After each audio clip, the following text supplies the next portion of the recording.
गुजरात में मंत्री बच्चू भाई खापड़ के 2 बेटों को मनरेगा घोटाले में गिरफ्तार किया गया है, लेकिन वो अब भी सरकार में बने हुए हैं। राजस्थान में मंत्री किरोड़ी लाल मीणा अपनी ही सरकार पर कुप्रशासन से लेकर फोन टैपिंग तक के कई मुद्दों पर हमला कर रहे हैं, लेकिन बीजेपी चुप है।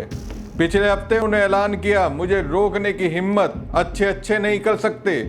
हरियाणा के मंत्री अनिल विज खुलेआम मुख्यमंत्री नायब सिंह सैनी पर लगातार हमले कर रहे हैं। बीजेपी सांसद रामचंद्र जांगड़ा ने पहलगाम आतंकी हमले के पीड़ितों और उनके परिवारों का अपमान करते हुए कहा कि जिन टूरिस्टों की हत्या हुई उनके हाथ जुड़े हुए थे और उनकी पत्नियों में वीरता की भावना की कमी थी।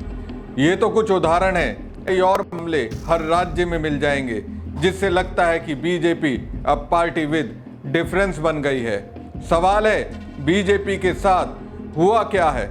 इसका कमांड एंड कंट्रोल सिस्टम क्यों ढह गया है? अब दोस्तों, दिल्ली में जो हो रहा है दोस्तों, वो चौंकाने वाला है। सवाल है, बीजेपी के साथ हुआ क्या है? इसका कमांड एंड कंट्रोल सिस्टम क्यों ढह गया है? अब दोस्तों, दिल्ली में जो हो रहा है वो चौंकाने वाला है। नमस्कार दोस्तों, मैं हूं परवीन सानी। दोस्तों, दिल्ली में चुनाव होने वाले हैं, जिसमें सांसद तो वोट डालेंगे, सचिव पद चुनेंगे। अब ये चुनाव कितना अहम है, इसे कुछ इस तरह से समझ सकते हैं। इसमें पीएम मोदी, गृह मंत्री अमित शाह भी वोट डालेंगे, लेकिन इस चुनाव में बीजेपी वर्सेस बीजेपी हो चुका है। इसमें बीजेपी उम्मीदवार के खिलाफ बीजेपी उम्मीदवारी मैदान में उतरेंगे। चौंकाने वाली बात यह है, कांग्रेस से 3 उम्मीदवार निर्विरोध चुन लिए गए हैं। दोस्तों, मौजूदा संसद सत्र के दौरान बीजेपी के सांसद और नेता सबसे ज्यादा व्यस्त कॉन्स्टिट्यूशन क्लब के चुनाव में हैं। मौजूदा और पूर्व सांसद दोनों ही इसमें पूरी तरह से जुटे हुए हैं। सोचिए, कांग्रेस के एपी जितेंद्र रेड्डी कोषाध्यक्ष और राजीव शुक्ला सचिव खेल निर्विरोध चुने गए हैं। यहाँ तक कि डीएमके के तिरुचि शिवा निर्विरोध सचिव संस्कृति के पद पर चुने गए हैं, लेकिन सचिव प्रशासन का चुनाव बेहद कड़ा मुकाबला बन गया है, वो भी 2 बीजेपी नेताओं के बीच। सारण के सांसद राजीव प्रताप रूडी और पूर्व मुजफ्फरनगर सांसद संजीव बालियान एक दूसरे से उलझे हुए हैं। दोस्तों, 25 साल में पहली बार रूडी को चुनौती मिली है, और वो भी अपनी ही पार्टी के साथी से। दोनों खेमे जोरदार लॉबिंग में जुटे हुए हैं, ताकि क्लब के 1295 मौजूदा और पूर्व सांसदों का समर्थन मिल सके। जाट नेता बालियान, जो कि यूपी के मुख्यमंत्री आदित्यनाथ के करीबी नहीं माने जाते हैं, उनको अपना सबसे बड़ा समर्थक और प्रचारक के तौर पर बीजेपी सांसद मिला है। हाल ही में एक पॉडकास्ट में निशिकांत दुबे ने कहा था कि 2017 में यूपी में लोगों ने मोदी को वोट दिया था, योगी को नहीं, और आज भी मोदी को ही वो वोट देते हैं।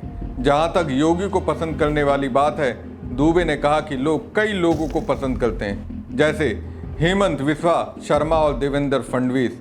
फिर उन्होंने कहा कि अमित शाह की लोकप्रियता कल्पना से परे है। सीधा मतलब ये निकलता है कि दुबे के मुताबिक योगी बीजेपी के कई नेताओं में से एक हैं और लोकप्रियता में अमित शाह के आसपास भी नहीं ठहरते। निशिकांत दुबे का इस तरह बालियान के लिए खुलकर प्रचार करना राजनीतिक गलियारों में चर्चा का विषय बन गया है। मानो कॉन्स्टिट्यूशनल क्लब के उम्मीदवार के पीछे असली मुकाबला कोई और ही हो रहा है। यूपी के एक बीजेपी सांसद जो बालियान का समर्थन कर रहे हैं, उनका कहना है कि अगर एक लाइन में समझा जाए तो ये चुनाव है ठाकुर बनाम बाकी। सबसे दिलचस्प बात यह है कि पार्टी हाईकमान ने 2 नेताओं को आमने सामने लड़ाने की इजाज़त क्यों दी। प्रचार अब जातिगत रंग ले रहा है और पार्टी के मौजूदा और पूर्व सांसद बंट रहे हैं। दोस्तों, कॉन्स्टिट्यूशनल क्लब के इतिहास में अभी तक कम ही चुनाव हुए हैं। इस बार होने वाला चुनाव चौथा चुनाव है। इससे पहले 2009, 2014, 2019 में चुनाव हुए थे। इस बार भी खेल, संस्कृति और कोषाध्यक्ष के सचिव के लिए चुनाव नहीं हुए। खेल सचिव के लिए राजीव शुक्ला, संस्कृति सचिव के लिए टी शिवा और कोषाध्यक्ष के लिए जितेंद्र रेड्डी निर्विरोध चुने गए।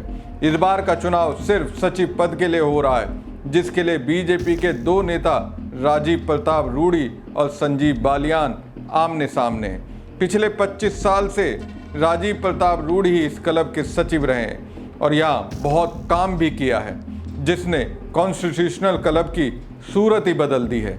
आज यहाँ 200 साल पुराने पेड़ के नीचे एक बढ़िया कैफ़े है। क्लब में बेहतरीन जिम है, स्पा है और सैलून है, स्विमिंग पूल है।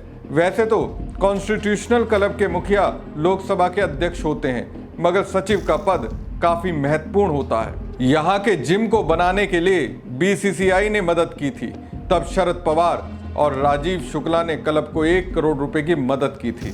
यहाँ पर आपको लोकसभा अध्यक्ष हॉल, डिप्टी स्पीकर हॉल भी है, जहाँ बैठकें होती हैं। इस बार का चुनाव इसलिए विशेष हो गया है क्योंकि माना जा रहा है कि संजीव बालियान को सरकार का समर्थन है, जबकि कांग्रेस और बाकी विपक्षी दल राजीव प्रताप रूडी के समर्थन में है। कॉन्स्टिट्यूशनल क्लब के 1200 सदस्य हैं जो सांसद और पूर्व सांसद ही होते हैं, और जहां तक वोटिंग की बात है करीब 100 लोग ही वोट डालने आते हैं। मगर इस बार जितनी सरगर्मी दिख रही है, लगता है इस बार वोटिंग का आंकड़ा 500 के पार जाएगा। एक बात और बता दूं, पिछली बार एक चुनाव में राजीव प्रताप रूडी बनाम रामनाथ कोविंद के बीच में भी मुकाबला हो चुका है, जिसमें राजीव प्रताप रूडी जीते थे। बाद में रामनाथ कोविंद देश के राष्ट्रपति बने। इस बार चुनाव को देखते हुए डिनर डिप्लोमेसी भी चल रही है और डोर टू डोर कैंपेनिंग भी की जा रही है। रूडी और बालियान अक्सर संसद में सांसदों से मुलाकात करते देखे जा रहे हैं। सबकी निगाहें 12 अगस्त को होने वाली वोटिंग पर है कि बीजेपी के सांसद रूडी और बालियान में से किसे चुनते हैं और कौन कौन वोट करने आता है। जाहिर है बालियान के साथ जाट लॉबी है तो राजपूत लॉबी रूडी के साथ है। उधर कांग्रेस ने रूडी के लिए मन बना लिया है। वजह तो कांग्रेस सांसद राजीव शुक्ला का खेल सचिव के लिए निर्विरोध चुना जाना है। बीजेपी के वोटों में बंटवारा होने का खतरा है, क्योंकि जिस ढंग की बातें संसद भवन में हो रही हैं, कई लोग संजीव बालियान को सरकार का उम्मीदवार बता रहे हैं। जो भी हो, कॉन्स्टिट्यूशनल क्लब का ये चुनाव ऐसा होने वाला है जो पार्टी लाइन से अलग होगा, मजेदार और रोमांचक भी होगा। सबकी निगाहें होंगी कि प्रधानमंत्री, गृह मंत्री या अन्य बड़े मंत्री या फिर सोनिया गांधी, राहुल गांधी, शरद पवार जैसे नेता वोट डालने आते हैं या नहीं। तो क्या माना जाए, बीजेपी में कमांड एंड कंट्रोल सिस्टम में कोई बदलाव आया है? क्या नेताओं पर मोदी शाह की लगाम नहीं रही है? दोस्तों, ऐसा है नहीं। आज भी हाई कमान चाहे तो तुरंत कार्रवाई होती है। उदाहरण के लिए तेलंगाना के विधायक राजा सिंह को इसलिए हटना पड़ा क्योंकि वो ये नहीं समझ पाए कि वो राज्य बीजेपी अध्यक्ष के चुनाव में किसके खिलाफ लड़ने जा रहे थे। अमित शाह और रामचंद्र राव का नाता 1980 के दशक से है, जब दोनों अखिल भारतीय विद्यार्थी परिषद में थे। इसी तरह बसन गौड़ा पाटिल ने कर्नाटक बीजेपी अध्यक्ष BY विजेंदर पर लगातार हमले कर अपने निष्कासन को लगभग तय कर दिया। यत्नाल जानते थे कि विजेंदर ने किस तरह और क्यों अमित शाह का भरोसा जीता। दोस्तों, कंफ्यूज मत होइए। जो आपको या मुझे अव्यवस्था लगे, उसमें भी एक तरीका है, वो सोची समझी चाल है। और कॉन्स्टिट्यूशनल क्लब का चुनाव बीजेपी के भीतर ठाकुर बनाम बाकी की लड़ाई का अंत नहीं है। अगला बड़ा मोड़ तब आएगा जब लोकसभा चुनाव से पहले जातिगत जनगणना के नतीजे सामने आएंगे। ओबीसी की अंतिम गिनती कई ऊपरी जातियों के नेताओं को सिर्फ ठाकुर ही नहीं बल्कि फडणवीस, नितिन गडकरी जैसे नेताओं की महत्वाकांक्षाओं पर चोट कर सकती है। कॉन्स्टिट्यूशनल क्लब का बीजेपी बनाम बीजेपी चुनाव तो बस एक झांकी है, पूरी पिक्चर अभी बाकी है। हमारी खबर आपको कैसी लगी कमेंट बॉक्स में कमेंट करके जरूर बताएं। साथ ही पेज को ज़्यादा से ज़्यादा लाइक और शेयर कीजिएगा। धन्यवाद।